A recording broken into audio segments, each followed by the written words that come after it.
I'm falling in love d'un petit diamant. Je ne vais pas vous jouer diamant sur canapé, mais diamant sur le divan. Vous remarquerez que pour la seconde fois, je commence mon intervention par I.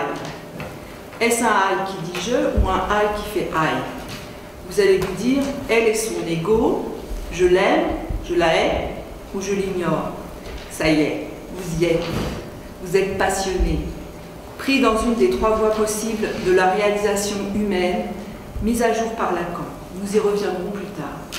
Là, c'est mon moi passionné qui parle. Il imagine le pauvre. La pauvre bête fait aïe, et elle va bientôt hurler à la mort. Peut-être la prochaine fois, la bête saura parler et dira je. Je hais. Je hais ou je hais, that is the question. Je hais est un autre, mais aussi je hais un autre. Je peux aussi aimer ou aimer cet autre moi-même que je vois dans la glace ou en face de moi. Ça ne nous fait pas jubiler de nous mirer dans le miroir, ça ne nous fait pas que jubiler de nous mirer dans le miroir et de voir de loin notre future cohérence musculaire, notre prochaine autonomie. Nous sommes dans les bras de notre prochain et parfois ce prochain éveille en nous une haine jalouse. On s'aime puis on se déteste. Certains couples vont jusqu'à la mort. Peut-être avez-vous vu La Guerre des Roses, une comédie américaine.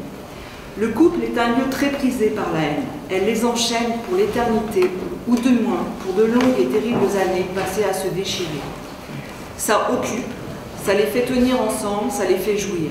La haine fait jouir, l'amour c'est déjà plus compliqué, surtout le vrai. C'est pour cela que certains ont créé l'amour courtois. Avoir la haine est une voie de réalisation très choisie par l'être parlant. Nous sommes une civilisation de la haine, dit Lacan. Nous avons la haine du riche, puis la haine dans les cités. Avez-vous remarqué que le pauvre aime son prochain beaucoup plus facilement que le riche? Il n'a rien à perdre, lui. Le riche, lui, croit avoir et être, et il a plus à défendre. Il devient plus tendu, moins aimant, plus lucide. Lacan, en 71, dit que de la haine, que c'est le seul sentiment lucide. En psychanalyse, nous y sommes confrontés sans cesse, comme nous avons pu le voir tout au long de la matinée.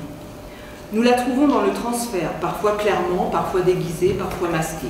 Nous la trouvons dans le rapport au père, cet homme à abattre ou à combattre symboliquement pour le garçon. Il y en a même qui deviennent tailleurs, histoire de tailler un costume à leur père, du sur-mesure.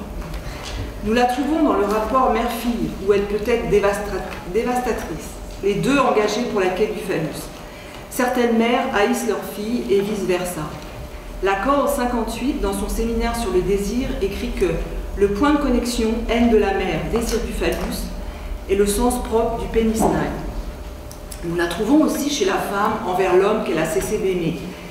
Telle cette patiente qui dit « J'arrive plus à dire mon mari, qu'il ait autant menti, qu'il ait fait tous ses coups en douce, je le hais, je le hais. Il me dégoûte à un point. Je découvre tout cela et c'est terrible de descendre du cocotier. » Nous la trouvons tapie dans le deuil pathologique quand le survivant la retourne sur lui-même au lieu de l'adresser au destinataire mort dont il est mordu. Nous la trouvons en sortie de psychanalyse quand elle a été démasquée et que la psychanalysante peut dire « J'étais mon propre dictateur, j'ai abandonné cette routine militaire que j'avais pour combler ce sentiment de solitude et cette haine des autres. » Nous la trouvons chez les frères et sœurs. Certains en deviennent terriblement célèbres, tels Caïn et Abel. L'homme est un loup pour l'homme, écrit Freud en 29 dans Le malaise de la culture, empruntant la citation de Claude dans sa comédie Asinoria. Mais Freud ne la cite pas en entier et cela l'ampute d'une partie non négligeable. Donc Claude a dit exactement « Quand on ne le connaît pas, l'homme est un loup pour l'homme. Quand on ne le connaît pas, tout tient dans ce morceau et cela rejoint ce qu'il dit plus loin. » Freud. J'adopterai donc le point de vue selon lequel le penchant à l'agression est une prédisposition pulsionnelle originelle et autonome de l'homme, et je reviendrai à l'idée que la culture trouve en elle son obstacle le plus fort. Plus loin, il précise, ces foules humaines doivent être liées libidinalement les unes aux autres. Ce qui peut nous faire penser à notre voisin raciste qui n'aime pas les Brésiliens, sauf son ami Fernando parce qu'il est sympa. La haine, on peut aussi la trouver chez le psychanalyste qui, s'il n'est pas bien amarré, vous pouvez changer la diapo s'il vous plaît, s'il n'est pas bien amarré à sa position de semblant d'objet petit a, peut se transformer en loup-garou, d'où l'importance de l'argent pour les séances manquées et le juste prix de la séance pour chacun, qui vient tempérer les passions, faire taire l'énamoration, tant qu'elle persiste au creux du supposé psychanalyste.